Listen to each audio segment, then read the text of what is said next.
Health news మీకోసం.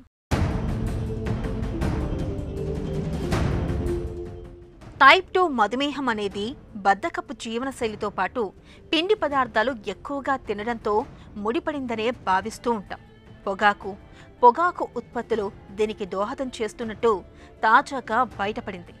తల్లి కడుపులో ఉండగా పొగాకు ప్రభావానికి గురైన వారికి, బాల్యంలో లేదా యుక్త వయసులో సిగరెట్లు తాగడం మొదలుపెట్టిన వారికి పెద్దయ్యాక మధుమేహం వచ్చే అవకాశం ఉన్నట్లు పరిశోధకులు తాజాగా గుర్తించారు.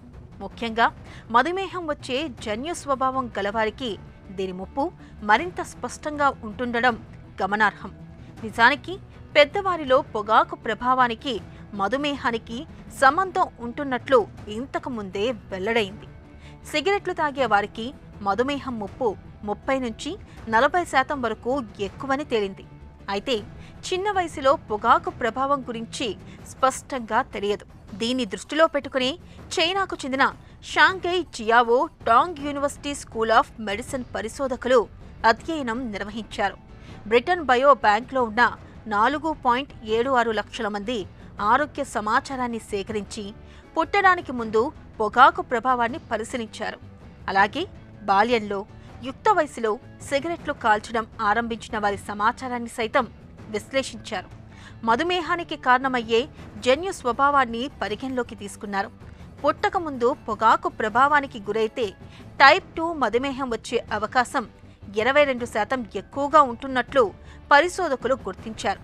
పొగ తాగే అలవాటు లేని వారితో పోలిస్తే యుక్త వయసులో సిగరెట్లు కాల్చడం మొదలుపెట్టిన వారికి 57% ముప్పు అధికంగా ఉంటున్నట్లు తేల్చారు. జన్యు స్వభావం కూడా ఉన్నవారిలోనైతే ఇది గణనీయంగా పెరగడం గమనార్హం. జన్యు స్వభావం ఉండగా పుట్టక ముందు పొగాకు ప్రభావానికి గురైన వారికి మధుమేహం ముప్పు 330% ఎక్కువగా ఉంటుంది. బాల్యంలో పొగ అలవాటు ఆరంభించిన వారికైతే 639%, యుక్త వయసులో మొదలు పెడితే 427% ముప్పు అధికంగా పొంచి ఉండడం ఆందోళనకరం. అయితే దీన్ని తగ్గించుకునే మార్గం లేకపోలేదని పరిశోధకులు భరోసా ఇస్తున్నారు. ఆరోగ్యకరమైన జీవనశైలిని పాటించిన వారిలో మధుమేహం ముప్పు గణనీయంగా తగ్గుతుందని పరిశోధకులు వివరిస్తున్నారు.